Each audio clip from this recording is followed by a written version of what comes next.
8장 14장 창세기 14장 18절부터 20절까지의 말씀입니다. 함께 공독하겠습니다.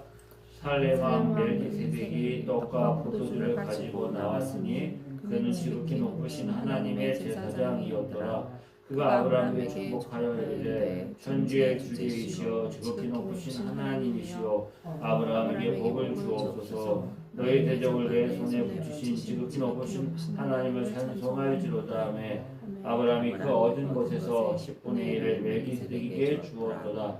소돔 왕이 아브라함에게 이르되 사람은 내게 보내고 물품은 내가 가지라.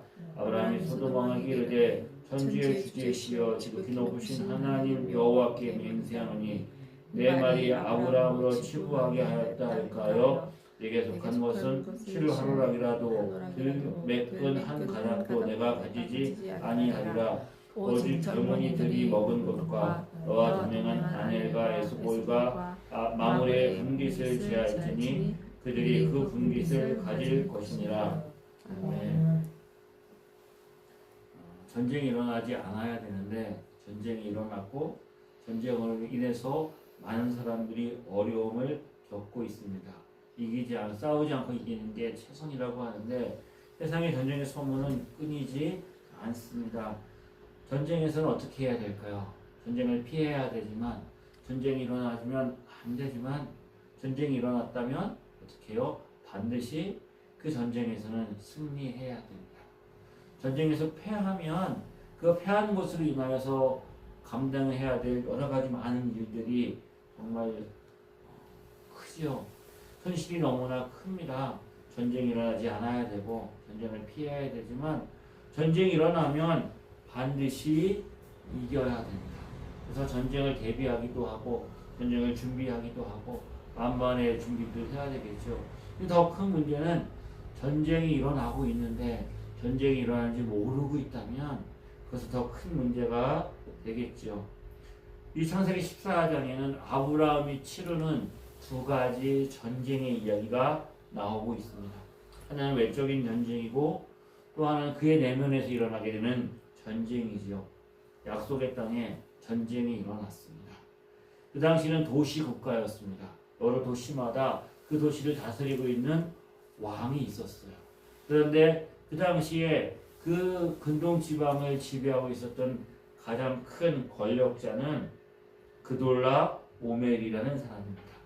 북쪽에 있는 그돌라 오멜이 그 남쪽을 지배하고 있었고 그 남쪽에 있었던 도시 국가들은 그돌라 오멜을 섬겼습니다. 창세기 14장 4절에 보면 그들이 12년 동안 그돌라 오멜을 섬겼고 매년 곡식을 바쳐야 됐죠. 그들이 세금으로 곡물을 바쳐야 됐습니다.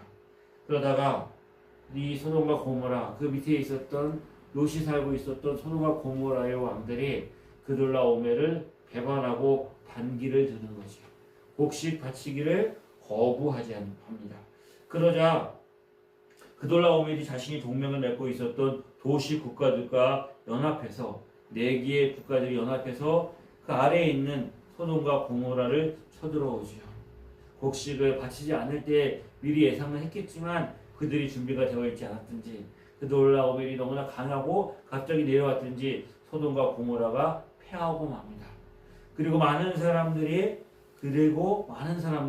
포로로 끌려가게 되지요.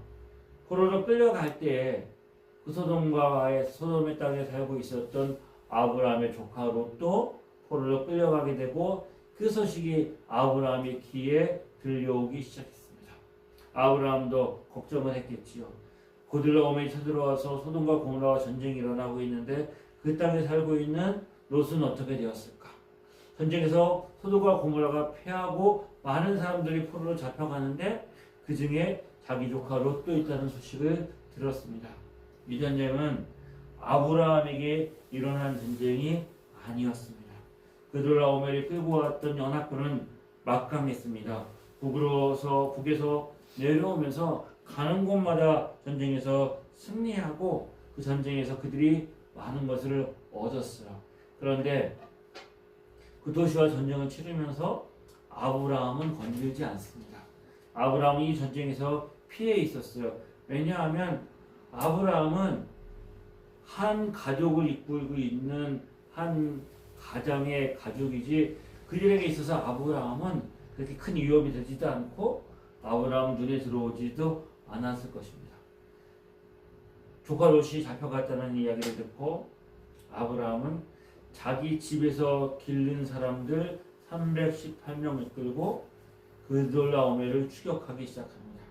그리고 밤이 되어서 그들이 안심하고 자고 있을 때 급습하고 그리고 그 전쟁에서 승리하고 빼앗겼던 물건과 조카 롯을 그리고 포로로 잡혀갔던 사람들을 다 구출해 내는 것이죠. 약속의 땅에 전쟁이 있습니다. 아브라함이 약속의 땅 하나님이 갈 바를 알지 못하지만 그 말씀을 이끌고 약속의 땅에 왔더니 뭐가 있었어요? 기근이 있었어요. 그 기근을 피해서 애굽에 내려가서 큰 낭패를 겪고 올라왔을 때 또 문제가 생기죠. 조카 롯과 자신의 종들 사이에 다툼이 일어납니다. 다툼이죠. 소란입니다. 그건 별거 아니었어요. 그나마 그래도 그가 그 땅에서 정착하면서 잘 살고 있는데 때 아닌 전쟁이 일어납니다. 전쟁이 일어나면 모든 것을 다 빼앗아 갑니다. 지금 이제 이스라엘과 이란과 미국 사이에 전쟁이 일어나니까 온 세계가 요동치고 있습니다. 유가가 올라가고 주식시장이 점점 빠져가고 경제적으로 여러 가지 혼란들이 일어나고 있겠죠. 아브라함이 살고 있었던 그 시대에도 마찬가지였을 거예요. 그런데 약속의 땅에 전쟁이 일어나지요. 약속의 땅이 어디입니까? 하나님 백성들이 서 있는 곳이 약속의 땅이에요. 저와 여러분이 살아가는 곳이 어디라고요? 약속의 땅인 거예요. 그 약속의 땅에 뭐가 있다고요? 전쟁이 있습니다. 성경도 우리에게 전쟁이 있다라고 말을 하죠. 근데 이 전쟁은 우리의 씨름은 혈과 육을 상대하는 것이 아니고 통치자와 권세들과 이 어둠의 세상 주가단들과 하늘에 있는 악한 영을 상대합니다. 혈과 육의 싸움이 아니라 통치자, 권세자들, 어둠의 세력들, 하늘을 주관하는 악한 영들과의 싸움이 저와 여러분에게 있다는 거예요. 어디에서? 약속의 땅에서. 다시 말하면 우리의 삶의 현장에 이 전쟁이 있다는 것입니다. 저와 여러분은 이 싸움을 싸우는 전사로 부름받았고 그래서 바울은 에베소에 약한 영과 악한 마귀와 대적하기 위해서 우리가 전신갑주로 무장해야 된다라고 권면하고 있어요. 전쟁이 있습니다. 전쟁의 승패를 알 수가 없어요. 지금 전쟁이 끝나야 되는데 트럼프는 이미 내가 이겼다라고 말을 해요. 이겼다라고 말을 하지만 전쟁이 끝나지 않습니다. 트럼프가 전쟁을 이겼다고 선포해도 끝나지 않는 이유는 이란이 포기하지 않는 거예요. 이란도 끝났다라고 얘기를 해야 끝나는데 이란은 끝난 게 아니고 이제 시작이다라고 하면서 우리가 죽기 살기로 항전하겠다라고 말하는 거예요. 그러니까 전쟁은 이렇게 누가 일방적으로 내가 승리했다라고 선포한다고 해서 이 전쟁이 끝나지 않아요. 그런데 우리가 싸우고 있는 우리 영적인 싸움에 대해서 승리를 선포하신 분이 있습니다. 끝났다라고 말하고 있어요. 아니 전쟁이 벌어지고 있는데 우리에게 씨름이 있다고 말하는데 성경은 뭐라고 말해요? 십자가에서 이미 승리했다라고 말씀하고 있는 거예요. 끝난 전쟁이라는 거예요. 승리한 전쟁이라는 거예요. 그러니까 우리가 눈에 보고 있는 이 세상의 전쟁과 우리가 싸우고 있는 영적인 전쟁은 양상이 다른 거예요. 뭐가 중요할까요? 전쟁에서 이미 승리했다라는 확신을 가지고 있는 게 중요해요. 승리에 대한 확신, 승리할 거야라는 확신이 아니라 이 전쟁은 이미 승리했다라는 확신을 가지고 있는 거예요. 그런데 트럼프가 아무리 이 전쟁은 이미 끝났어, 내가 승리한 거야 라고 얘기하지만 사람들은 그 말에 확신을 갖지 못해요. 왜? 트럼프의 마음이 이랬다 저랬다 매일 바뀌고 상황이 매일 바뀌고 그리고 상대하는 그 이란을 완전히 제압한 상태도 아니고 여러 가지 전쟁의 양상들이 점점 벌어지고 있고 이런 상황에서 아무리 트럼프가 나 전쟁 안 해, 전쟁 승리했어 라고 말한다고 해서 하루아침에 이 일들이 끝나는 게 아니에요. 그럼 우리의 영적인 싸움도 그런 건가? 성경이 아무리 승리했다고 말하지만 여전히 이 세상의 어둠의 권세자들과 악한 영들과의 싸움이 있는데 이 승리했다는 것이 정말 현실이고 우리에게 주어진 어떤 확신일까? 그런데 이 승리를 선포한 분이 누구라고요? 십자가에서 그리스도의 보혈로 하나님이 성령으로 말미암아 승리했다라고 선포하고 있는 거예요. 이 승리를 선포하시는 분이 뭐예요? 오늘 성경에 보면 하나님에 대한 말씀이 나오죠. 천지의 주제시요 지극히 높으신 하나님, 천지의 주제시요 지극히 높으신 하나님이라는 말이 계속 반복해서 나오고 있어요. 이 전쟁에서 승리를 선포하신 분이 하나님이세요. 그 승리의 증거가 뭐예요? 십자가에서 승리하셨다는 거예요. 자, 미국과 이란이, 이스라엘과 이란이 전쟁을 해요. 승리를 선포하지만 승리에 대한 확신을 가지고 있지 못하는 이유를 그 땅을 완전히 점령하지 못한 거예요. 그들이 가지고 있는 무기를 완전히 해체시키지 못했어요. 더 이상 저항하거나 더 이상 거기에 대해서 반항할 수 있는 것들이 일어나지 않는 거예요. 그들이 무기를 가지고 있는 거죠. 여전히 핵이 있는지 없는지 모르고 미사일도 가지고 있고 드론도 가지고 있는 거예요. 그걸로 계속해서 공격을 하잖아요. 악한 마귀 어둠의 권세가 이 땅을 공격하는 무기가 있어요. 그게 뭘까요? 죄와 사망입니다. 죄와 사망으로 그것으로 성도들과 이 세상을 끊임없이 공격하고 무너뜨리려고 하는 거예요. 이제 이스라엘 땅에 있는 모든 죄를 예수님 십자가에 지시고 보혈을 흘리심으로 그 십자가로 말미암아 죄를 도말하셨어요. 죄를 용서하셨어요.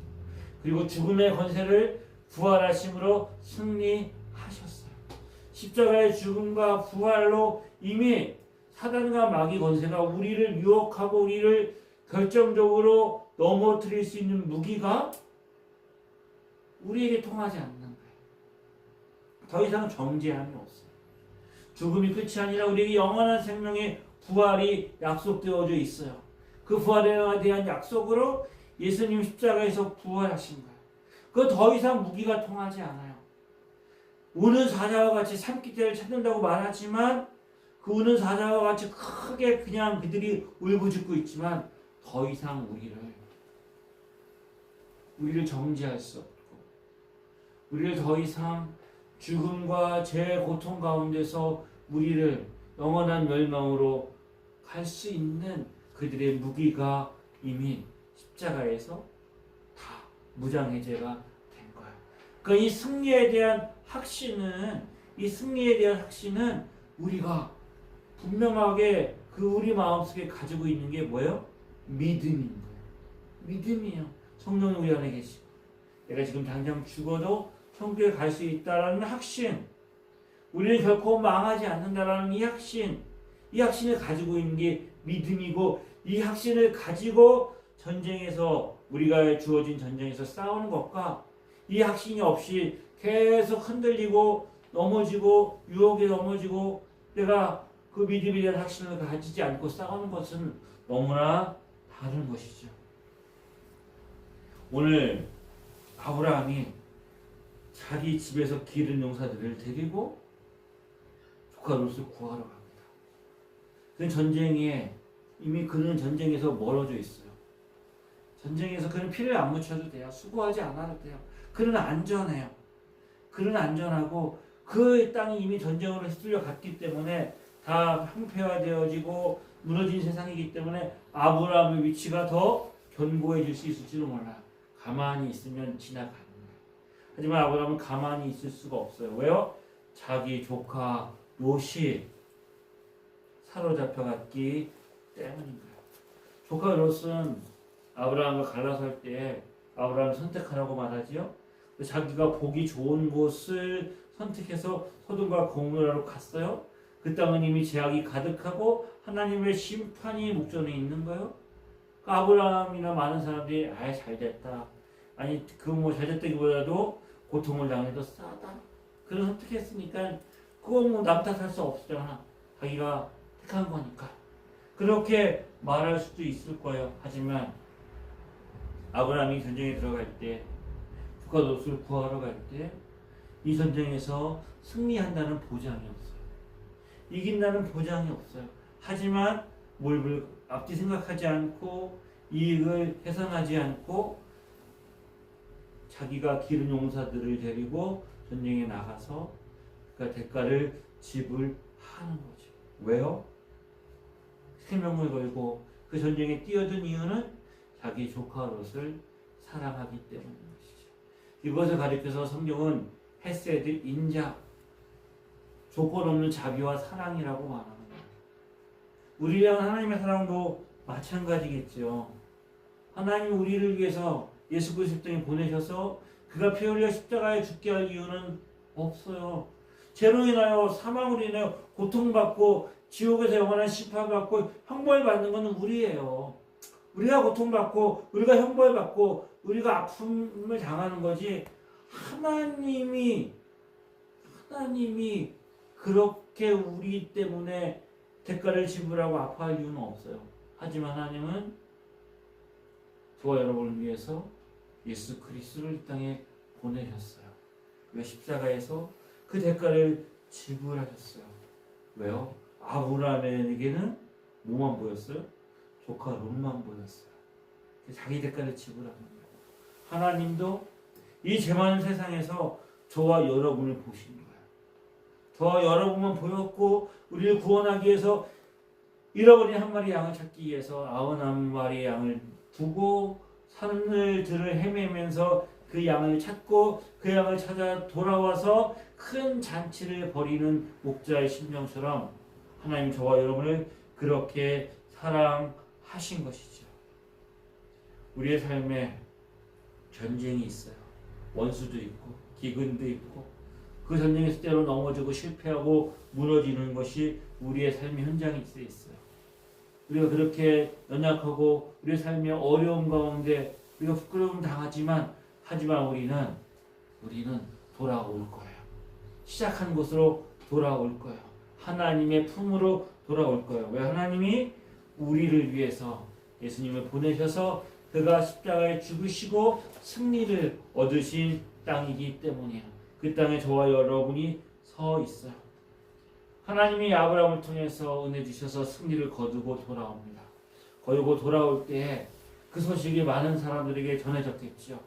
그 돌아옴에 입혀서 도망가고 포로 잡아갔던 사람들이 다 돌아오고 빼앗겼던 물건들을 다시 찾아서 돌아온다는 소식을 듣고 많은 사람들이 그들을 맞이하러 나오는 거죠.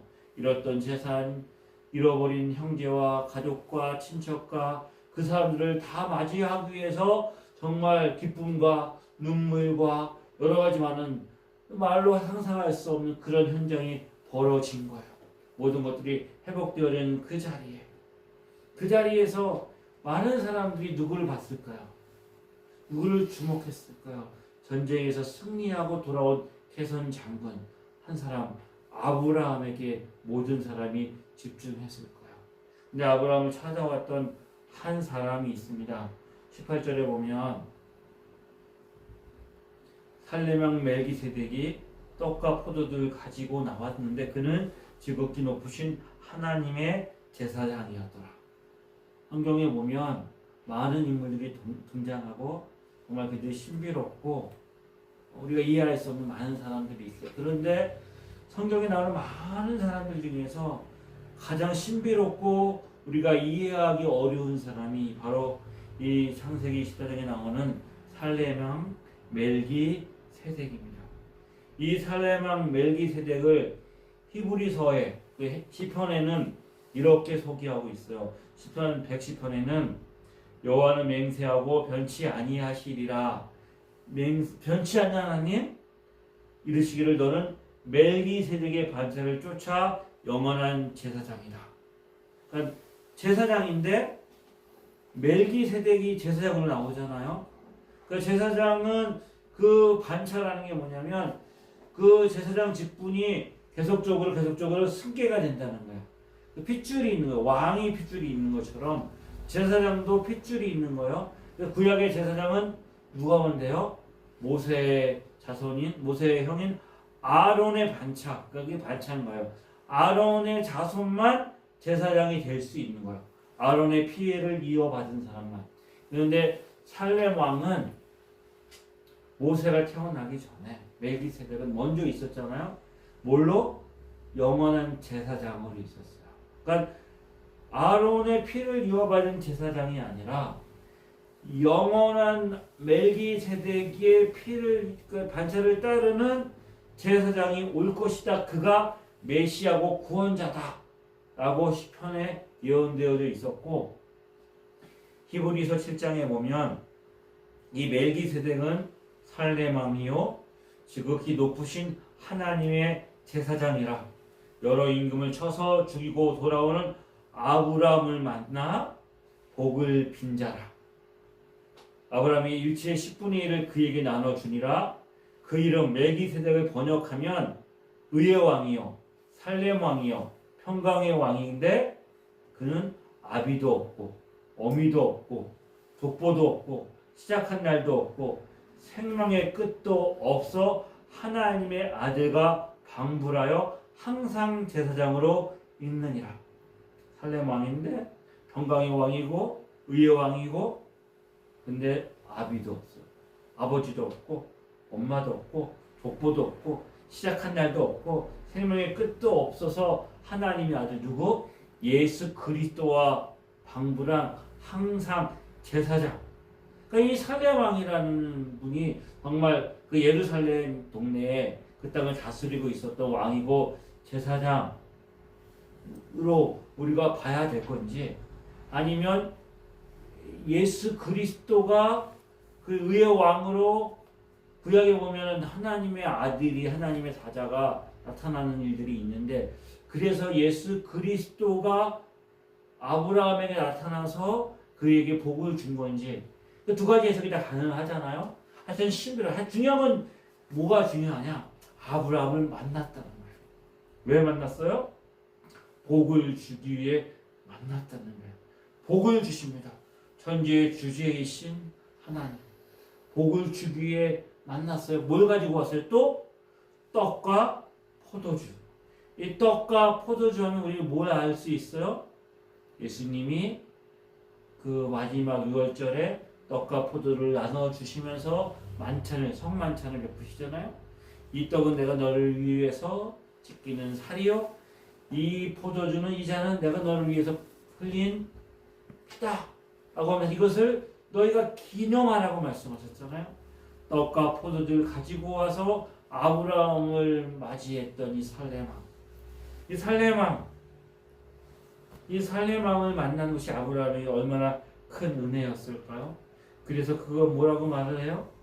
이 10분의 1을 내가 당신께 드리겠습니다. 11조죠. 이 전쟁에서 아브라함이 승리했습니다.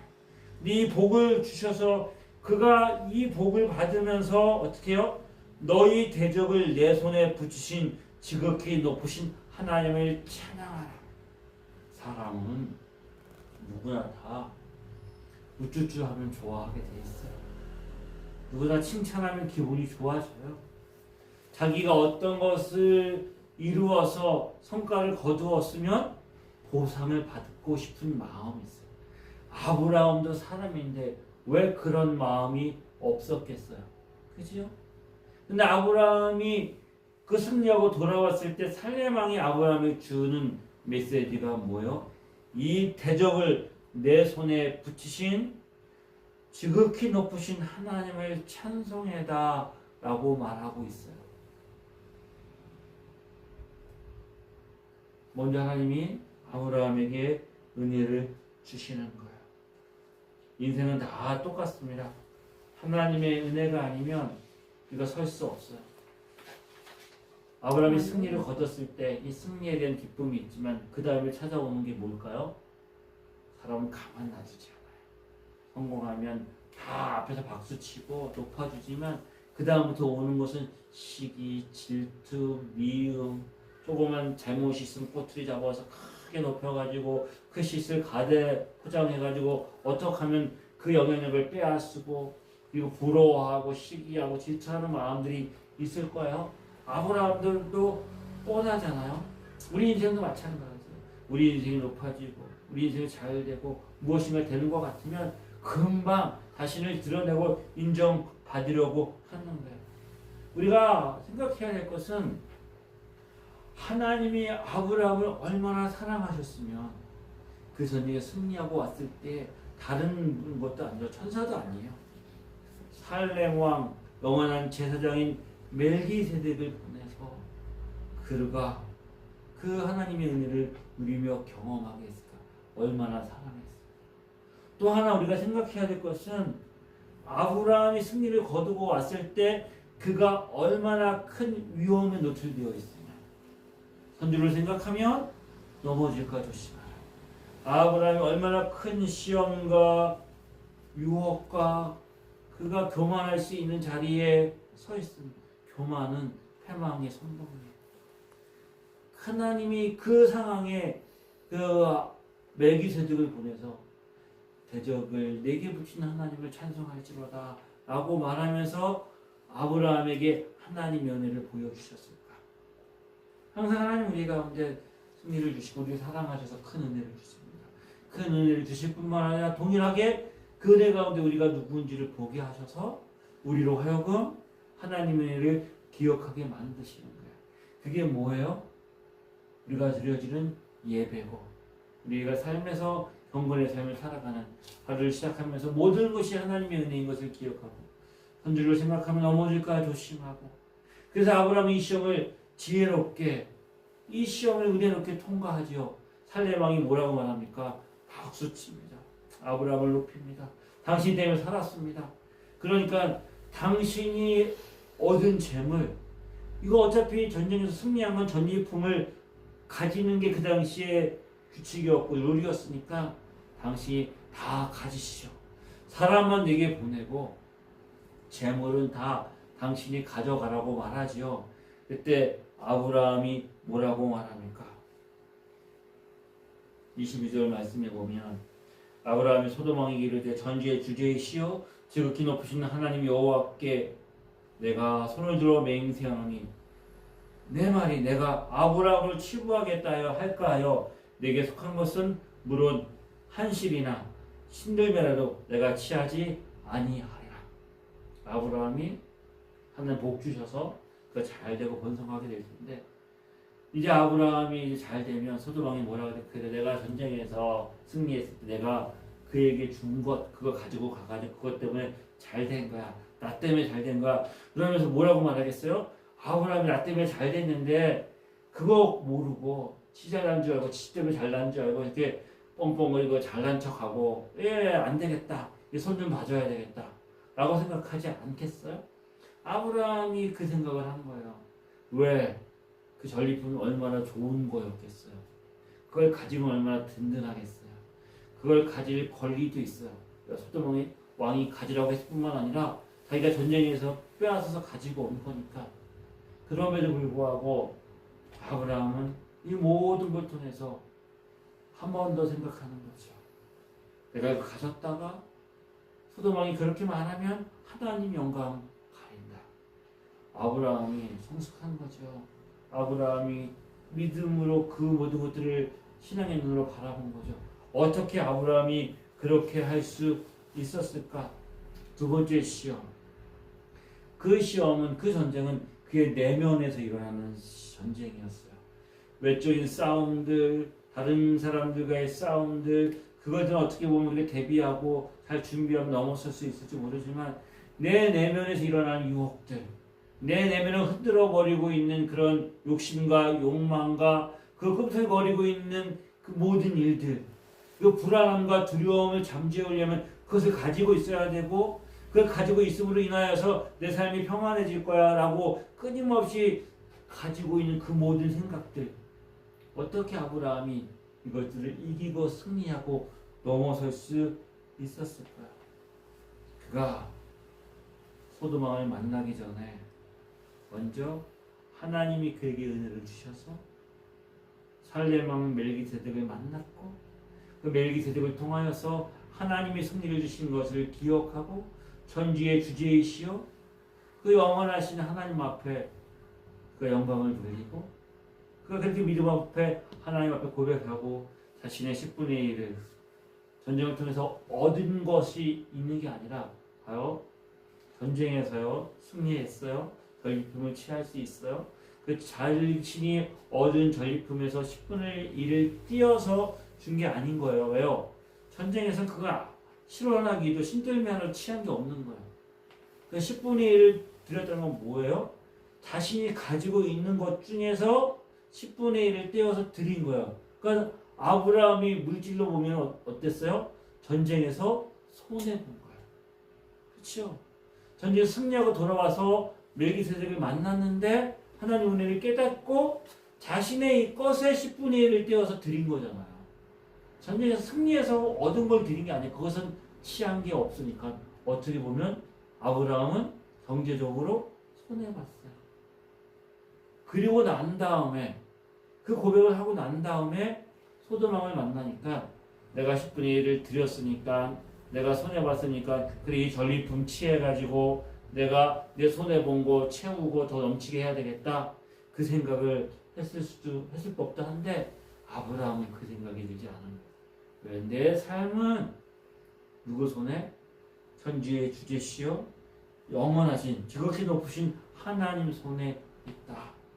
그것을 그가 믿음으로 고백하는 것이죠.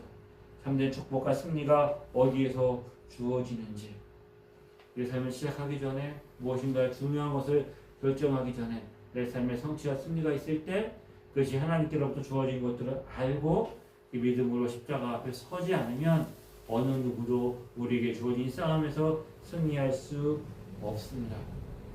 하나님 어떤 하나님이라고요? 하늘과 땅을 주관하시는 천지를 주관하신 하나님이시며 지극히 높으신 그 하나님이 살렘 왕 멜기세덱을 보내서 아브라함을 축복하고 그의 삶의 전쟁에서 승리하게 만드신 것처럼 하나님이 독생자 예수 그리스도 우리에게 보내셨고 그 예수 그리스도 영인 성령이 우리 가운데 오셔서 우리의 삶을 축복하시고 은혜 주시고 우리의 삶을 인도하시고 우리의 삶을 하나님께서 이끌어 가시기 때문에 저와 여러분 아브라함처럼 이미 승리한 그 전쟁에서 넉넉하게 여유롭게 풍요롭게 믿음으로 매일매일의 삶을 살아가는 복된 은혜 누리고 살아가는 저와 여러분의 삶이 되어지기를 주의 이름으로 축복합니다.